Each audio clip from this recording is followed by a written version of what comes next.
دنیای بازی‌های سولز لایک جاییه که هر پیروزیش با هزاران شکست همراهه، جایی که مرگ نه تنها اجتناب ناپذیره بلکه بخشی جدای ناپذیر از گیم پلی بازیه. پس اگه آماده تحمل رنج و عذاب هستین، به دنیای بازی‌های سولز لایک خوش اومدین. سلام، اینجا بازی پلاته و امروز با شماییم با معرفی 15 تا از سخت‌ترین بازهای بازی‌های سولز لایک. سخت‌ترین بازی که شما زدین کدوم بوده؟ برامون کامنت کنید.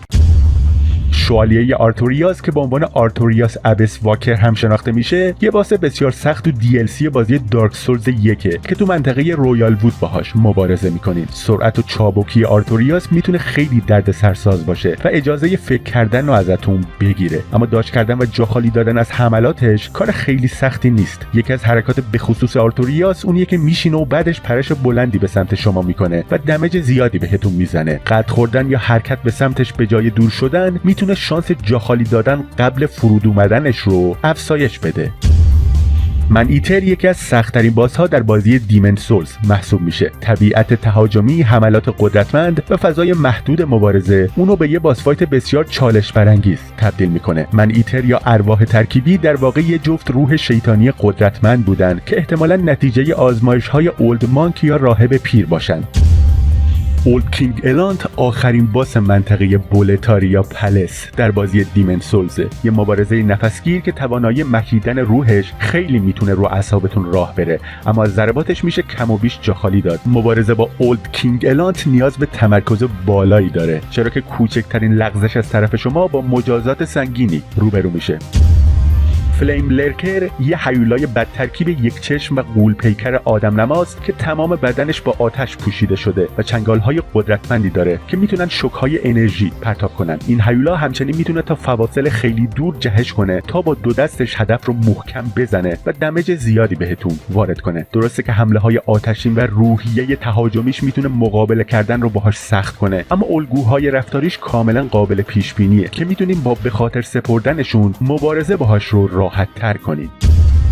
دارک ایتر میدیر یه اژدهای غول پیکر 4 باله که یکی از نگهبانای شهر حلقه‌ای یا رینگ سدی به حساب میاد. حتی پس از مرگ خدایان همچنان به وظیفه خودش نسبت به اونا ادامه میده. میدیر یکی از طولانی ترین نوار سلامتی ها رو داره و در تمام نقاط بدنش سیستم های دفاعی قوی داره به استثنای سرش. بنابراین شما باید علیرغم اینکه از حمله های بیرحمانه و آتش نفسش فرار میکنین، حملات خودتون رو روی سرش متمرکز کنین. سیستر فرید یا خواهر فرید در کلیسای آریاندل پیدا میشه. تو فاز اول بهتره که از یه سلاح سبک مثل استریت سورد یا گریت سورد برای جلوگیری از خطر قفل شدن توسط حملات سریعش و همچنین یک گریت شیلد با دوام بالا برای به حداقل رسوندن بیشتر آسیب هایی که میزنه استفاده کنید.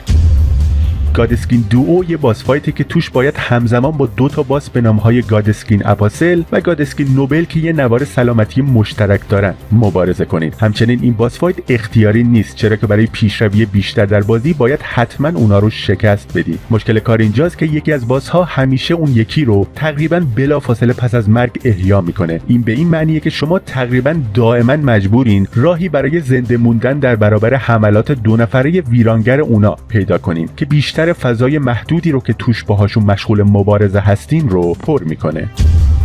سر آلون یه باس اختیاری تو بازی دارک سولز 2، اما شکست دادنش کار هر کسی نیست. سر آلون یه حرکت داره که توش 1 یا 2 بار به عقب میپره. توجه داشته باشین که اگه تو اون لحظه پشتش ایستاده باشین دمج سنگینی میخورین. آلون روی زمین سر میخوره و شمشیر خودش رو به صورت مورب به سمت بالا میاره که این حرکت رو تو 2 حالت مختلف انجام میده. واسه همین زمانبندی تشخیصش میتونه برای شما خیلی سخت و گول زننده باشه. فاز اول مبارزه شما با ملکه بلک بلید میتونه بسیار آسون باشه. بیشتر حملات اون ضربه های از فاصله نزدیک هستن که میشه اونا رو دید و با کمی تلاش ازشون دوری کرد. اما دلیل اینکه ملکه یه مبارزه بسیار سخته اینه که در فاز دوم اوضاع به سرعت از 0 به 100 میرسه. فاز دوم ملکه یکی از سخت‌ترین قسمت‌های مبارزه در الدن رینگه. تو این فاز اون سریعه، میتونه در یک لحظه جلوراتون سبز بشه و همچنین توانایی پرتاب حملات قدرتمند به سمت شما از هوا رو داره. هیچ راهی برای مسدود کردن این حملات وجود نداره. تنها کاری که میتونین انجام بدین اینه که جا خالی بدین. The Nameless King یکی از نمادین ترین باس ها در مجموعه دارک سولز و به اعتقاد خیلی‌ها سخت ترین باس در دارک سولز 3 به حساب میاد. شما میتونید با دوری کردن از حملات هوایی سریعش، زدن ضربه‌های خرد کننده بهش، فاز اول رو به راحتی پشت سر بذارین، اما به محض اینکه اون از اژدها پیاده میشه تازه دردسر شروع میشه. The Nameless King ترکیبی از حملات جارویی دنباله‌دار و انفجار داره و واسه همین تنها انتخاب شما برای زنده موندن اینه که پشت سر هم قلب بزنین و در چند موقعیت کوتاه که در اختیارتون میذاره بهش ضربه بزنین. مبارزه با جغد پدر رو وقتی میتونین انجام بدین که ولف یا اوکامی یعنی کاراکتر اصلی بازی با استفاده از طلسم زنگ پدر که ایما بهش میده دوباره به اون خاطره هیراتا و معبد مخفی یا هیدن تمپل برگرده. شاید سخت ترین مبارزه باهاش فاز دومش باشه که تو این فاز بسیار تهاجمی تر میشه و ضرباتی رو میزنه که حتی اگه دفاعشون هم کنین هیچ تأثیری نداره و راهی جز دمج خوردن ازش نیست. اورفن آف کوز یکی از سرسخت‌ترین بازهای بلادبورنه و به طور طبیعی شما در انتهای DLC بازی باهاش روبرو میشین. این باز فایت بازیکنایی رو که تهاجمی نیستن به شدت مجازات میکنه، پس باید اساساً همیشه بهش نزدیک باشین تا بتونین شکستش بدین. اون یه سلاح غول پیکر داره که از فاصله زیاد و با پریدن بهتون آسیب خرد کننده وحشتناکی وارد میکنه. شما باید در پیش بینی حرکت بعدیش و اطمینان از اینکه تو مسیر حملاتش نیستین صد خودتون رو بذارین و کمترین اشتباه ممکن رو مرتکب بشین. احتمالاً یادتون هست که سیستم مبارزه سکیرو بر پایه دفاع کردن چیده شده. خب باید بگیم که برای این باس فایت باید دفاع کردن رو کلاً فراموش کنین، چرا که بهتون هیچ کمکی نمیکنه. دیمن آف هیترد حتی از درجه سختی بازی سکیرو هم پیروی نمیکنه، چرا که ضرباتش به راحتی قابل دفاع نیست و تنها راه شکست دادن اون اینه که فرار کنین و وقتی روزنه‌ای باز شد بهش حمله کنین. اگه میخواین این باس اختیاری رو شکست بدین انتظار داشته باشین که زیاد بدوین و کمتر بجنگین.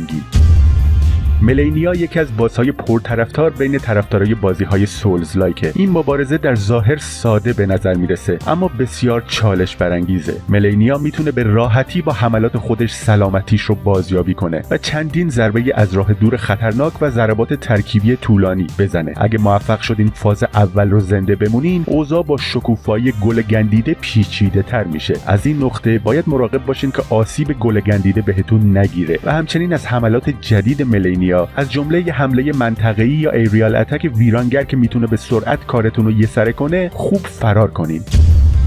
شاید سخت‌ترین بازی که فرام سافت‌ور تا به حال طراحی کرده نبرد نهایی بازی سکیرو با ایشین باشه. برای برنده شدن این مبارزه باید 3 بار ایشین رو شکست بدین. در هر یک از فازهای ایشین اون مجموعه جدیدی از حملات داره که نیازمند مهارت‌های مختلفیه که انتظار میره در طول بازی یاد گرفته باشین. اینجا هیچ راه میونبری وجود نداره. اگه میخواین ایشین رو شکست بدین باید یاد بگیرین که خوب دفاع کنین و حملاتش رو دفع کنین و تا میتونین فرار کنین و از تک فرصت‌های ضربه زدن بهش نهایت استفاده رو ببرین.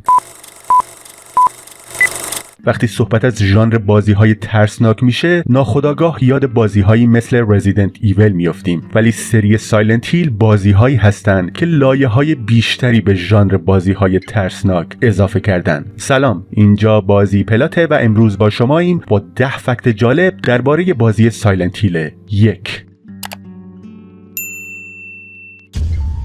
اگه به خوندن کتاب